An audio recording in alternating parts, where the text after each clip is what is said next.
Okay, बिस्मिल्लाहिर्रहमानिर्रहीम। सो अब हम पढ़ेंगे डायबिटिक मैकुलोपैथी। डायबिटिक मैकुलोपैथी जो है ये आपकी जो है मोस्ट कॉमन कॉज है विजुअल लॉस की, और सेकंड जो है ब्लाइंडनेस की।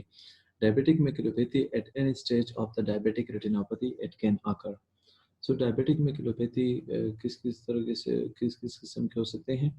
तो एक जो है इसमें फोकल मैकुलोपैथी है, एक डिफ्यूज मैकुलोपैथी है, एक इस्केमिक मैकुलोपैथी है, और एक मिक्स्ड मैकुलोपैथी। अब फोकल मैकुलोपैथी और डिफ्यूज मैकुलोपैथी में क्या होता है, तो यहाँ पर जो माइक्रो एन्यूरिज्म्स है वो हो जाते हैं। जिस तरह पिछले वीडियोस में मैंने आपको बताया था, एक माइक्रो एन्यूरिज्म्स हो जाता है और दूसरा डायलेटेड कैपिलरीज। अब इन माइक्रो एन्यूरिज्म्स और डायलेटेड कैपिलरीज के थ्रू जो है इसकी वजह से क्या होगा, आपका रेटिनल थिकनिंग हो जाएगा और वहाँ पर एक्सुडेट बनेंगे। दो चीज़ें जो है वो क्या बनेंगे, एक रेटिनल थिकनिंग और दूसरा जो है वो एक्सुडेट। ओके, ठीक है।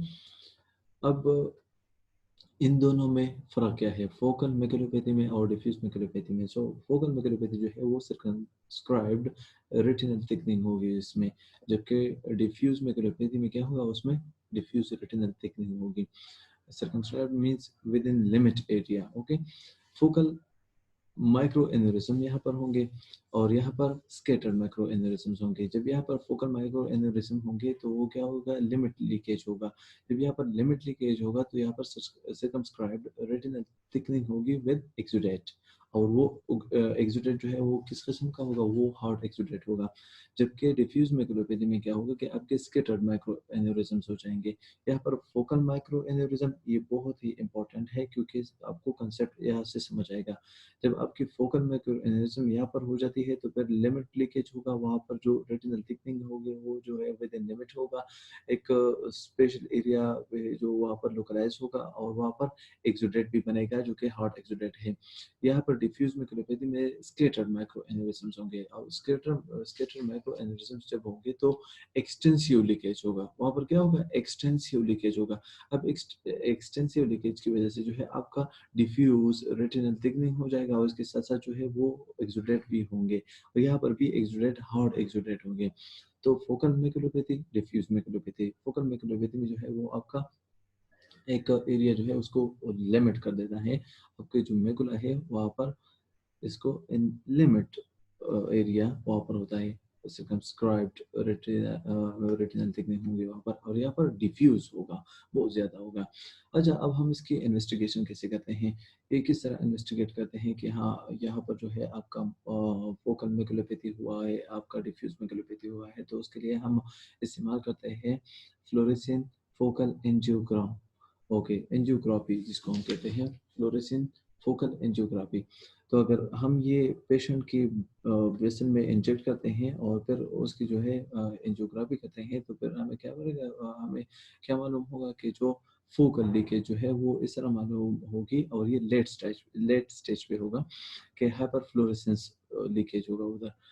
इन सेकंड केस यहाँ पर डिफ्यूज होगा, यहाँ पर फोकल होगा और यहाँ पर डिफ्यूज होगा। सो आई डोंट थिंक कि ये कुछ मुश्किल है, तो बहुत ही इजी है। अच्छा, अब इन दोनों में तो ये फर्क हो गया, लेकिन आपने जो इन दोनों से इसको डिस्टिंग्विश करना है वो इस तरह से करना है कि यहाँ पर माइक्रोवास्कुलर अक्लूजन हो जाएगा या ब्लॉकेज हो जाएगा। वहाँ पर क्या था, माइक्रो एनेरिज्म्स एंड डायलेटेड कैपिलरीज, लेकिन इस्केमिक मैकुलोपैथी में माइक्रोवास्कुलर ब्लॉकेज होगा।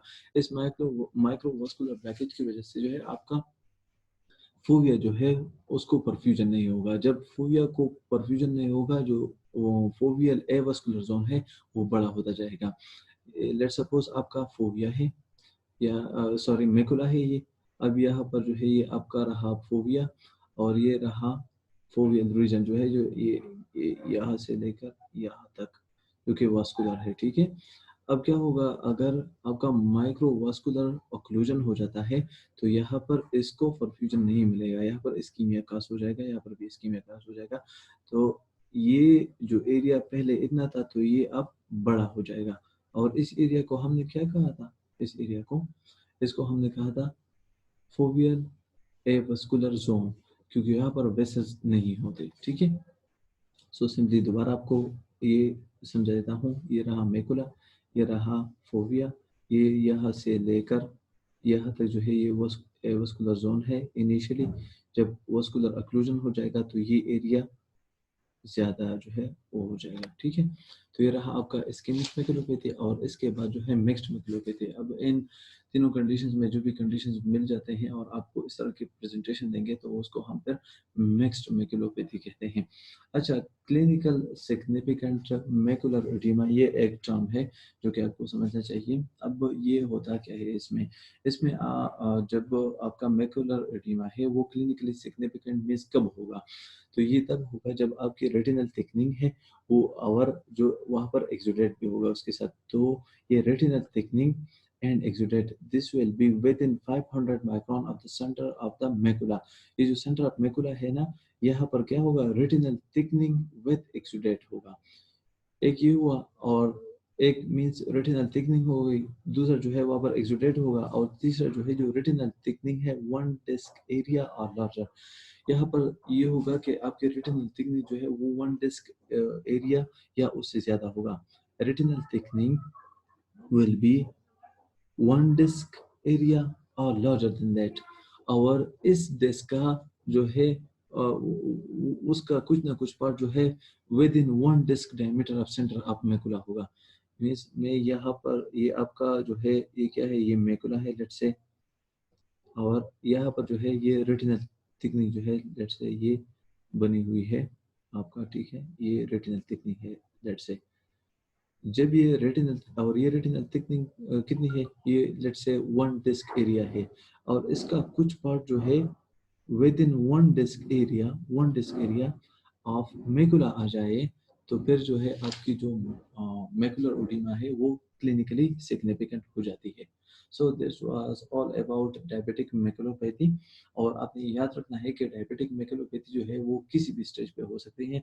मीन्स ये सलाह नहीं है कि प्रोग्रेस करेगा आपके बैकग्राउंड डायबिटिक रेटिनोपैथी, फिर proliferative, then proliferative और फिर मैकुलोपैथी हुआ, नहीं, ये किसी भी स्टेज में हो सकता है, अपनी याद रखना है। और ये बहुत ही अहम है क्योंकि दिस में कॉज विजुअल लॉस और blindness of the patient. Macula जो है वहाँ पर मेनली कोन्स होते हैं जो कि आपके लाइट विजन के लिए बहुत ज़्यादा ज़रूरी होते हैं, ठीक है। So that's all. अगर आपका कोई क्वेश्चन है और आप पूछना चाहते हैं तो right it down in the comment section. Thank you.